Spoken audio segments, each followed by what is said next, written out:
Praise the Lord. வாழ்வை வளமாக்கும் தேவ வார்த்தை. ரோமருக்கு எழுதின நிருபம் 5ஆம் அதிகாரம் 1ஆம் வசனம். இவ்விதமாக நாம் விசுவாசத்தினாலே நீதிமான்களாக்கப்பட்டிருக்கிறபடியால் நம்முடைய கர்த்தராகிய இயேசு கிறிஸ்து மூலமாய் தேவனிடத்தில் சமாதானம் பெற்றிருக்கிறோம். ஆம் பிரியமானவர்களே, இந்த 5ஆம் அதிகாரத்தில் 1 to 21 வசனங்களை நாம் பார்க்கிற பொழுது தேவனுடைய கிருபையும் தேவன் மேல் நம்மேல் வைத்த அவருடைய நம்பிக்கையையும் நமக்கு கொடுக்கிற சமாதானத்தை குறித்து இந்த அதிகாரத்திலே இந்த வசனங்களிலே பார்க்க முடிகிறது. 1 to 21 அதிகாரங்களில் உள்ள சுருக்கங்களை சொல்லுகிறேன். அனைவருமே பாவிகள் என்பதையும் ரட்சிப்பின் வழி ஆண்டவராகிய இயேசுவின் மீது வைக்கும் விசுவாசம் மூலமே என்பதையும் பவுல் காண்பிக்கிறார். மேலும் பவுல் இந்த அதிகாரத்தில் தேவன் நீதிமானாக கருதும் விஷயங்களை பற்றி தெரிவிக்கிறார். அவருடைய கருப்பொருள் விசுவாசிகளுக்கான ரட்சிப்பின் உறுதியை குறித்ததாகும். அவர்கள் அனைவருமே ஒரு புது நிலைக்குள் நுழைந்திருக்கிறார்கள் மற்றும் அவர்களை குறித்து கீழ்கண்ட காரியங்களை பவுல் தெரிவிக்கிறார். வெல்ல முடியாத கிருபை நிலைக்குள் நுழைந்து அவர்கள் தேவனோடே சமாதானம் செய்கிறார்கள். வசனம் 1 அவர்கள் தேவனுடைய பிரசன்னத்தை எப்பொழுதும் அணுகலாம். வசனம் 2 சொல்லப்பட்டிருக்கிற காரியங்கள். அதிலே 2ஆம் வசனத்திலும் சொல்லப்பட்டிருக்கிறது, அவர்களுக்கு நம்பிக்கை உண்டு, அவர்கள் பாடுகளிலும் களிகூறும் திறனை பெற்றிருப்பார்கள். பாடுகள் நம்பிக்கையை அதிகரிக்கின்றன என்பதை அவர்கள் அறிந்து கொள்ளலாம். அவர்கள் பரிசுத்த ஆவியானவரின் வரத்தை பரிசாக பெற்றிருப்பார்கள். அவர்கள் தேவனுடைய அன்பை குறித்து அறிவை பெற்றிருப்பார்கள். அவர்களுக்கு முழுமையான பாதுகாப்பு உண்டு. அவர்கள் தேவனில் மகிழ்ந்திருப்பார்கள். அவர்கள் தேவனோடு கூட புதிய உறவில் நித்திய வாழ்வை பெற்றிருப்பார்கள். தேவன் விசுவாசிகளை நீதிமானாக கருதுவதால் அவர்கள் அவருடன் சமாதான நிலையில் இருக்கிறார்கள் என்பதை இந்த வேத வசனத்திலே நாம் பார்க்கிறோம்.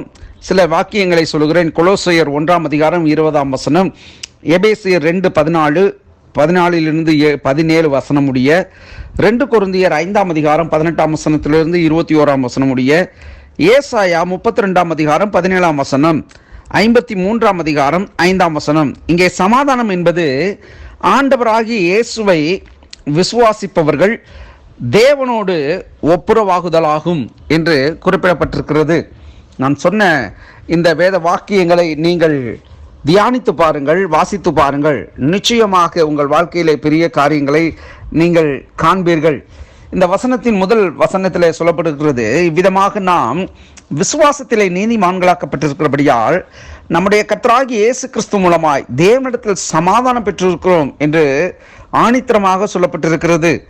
விசுவாசத்திலே நாம் நீதிமான்களாக்கப்பட்டிருக்கிறோம் என்பதை முதலாவது நாம் விசுவாசிக்க வேண்டும். ஏன் என்று சொன்னால், இன்னும் சிலர் ஆண்டவராகிய இயேசு கிறிஸ்துவை ஏற்றுக்கொண்ட போதிலும் பாவ மன்னிப்பு, பாவ சங்கீர்த்தனம் என்கிற ஒரு கோட்பாடிலே வாழ்ந்து கொண்டிருக்கிறார்கள். தவறுகள் இருக்கிற பொழுது தேவனிடத்தில் ஒப்புரவாகுதல் தவறல்ல. ஆனால் தன்னுடைய பழைய காரியங்களை, தன்னுடைய பழைய பாவங்களை, அது நாம் தேவனை ஏற்றுக்கொள்ளாததற்கு முன்பதாய் செய்த காரியங்களை தேவனை ஏற்றுக்கொண்ட பிறகு பின்பதாக அப்படிப்பட்ட காரியங்களை நாம் செய்யாதபடிக்கு நாம் ஜாக்கிரதை உள்ளவர்களாய் இருந்து கொண்டிருக்கிறோம் இருக்கணும். அப்படி இருக்கிற வேளையிலே மறுபடியும் நான் அந்த நாட்களிலே அந்த பாவங்களை செய்தேன், இந்த நாட்களிலே இந்த பாவங்களை செய்தேன் என்ற பழைய காரியங்களை நாம் ஒழித்து விட வேண்டும். என்று சொன்னால், கிறிஸ்துவின் இரத்தத்தினாலே கழுவப்பட்டதான் நாம் மறுபடியும் நாம் பாவத்திற்கு அடிமைப்பட்டவர்களாக இருக்க முடியாது. பாவத்திலிருந்து விடுதலை பெற்றவர்களாய் இருக்கிறோம் என்பதை இந்த வசனத்தின் மூலியமாக, அதாவது விசுவாசத்தினாலே நாம் நீதிமான்களாக்கப்பட்டிருக்கிறோம் என்பதையே நாம் விசுவாசிக்க வேண்டும். அப்படி விசுவாசித்து நாம் நடக்கிற பொழுது நாம் இன்னும் விசுவாசத்தில் பெருகக்கூடிய, விசுவாசத்தில் வளரக்கூடிய, விசுவாசத்தில் நிற்கக்கூடிய காரியங்களை நாம் தியானிப்போம். விசுவாசத்தில் நிற்கக்கூடிய காரியங்களை நாம் பார்த்து கடந்து போவோம். நம்முடைய பழைய வாழ்க்கையின் நிலைகளை நாம் நினைத்து, நான் இப்படி செய்து விட்டேனே, அப்படி செய்து விட்டேனே, தேவன் இப்படி செய்தது நிமித்தம் என்னை தண்டிப்பாரா, மன்னிப்பாரா, கண்டிப்பாரா என்கிற அப்படிப்பட்ட காரியங்களிலிருந்து தேவன் உங்களை முற்றிலுமாய் உங்களுடைய விசுவாசத்தின் அடிப்படையிலே நீங்கள் நீதிமான்கள் ஆக்கப்பட்டு இருக்கிறீர்கள் என்பதை நீங்கள் புரிந்து கொள்ள வேண்டும். ஆகவே தேவனுடைய பிள்ளைகளே, நீங்கள் நீதிமான்கள் ஆக்கப்பட்டிருக்கிறபடினால் உங்களுக்குள்ளே தேவனுடைய சமாதானமானது அது இயேசு கிறிஸ்துவ மூலமாய் உங்களோடு கூட அது உங்களுக்குள் அது நிலைத்திருக்கிறது என்பதை நம்புங்கள்.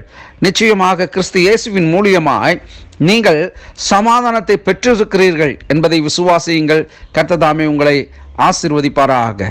Praise the Lord.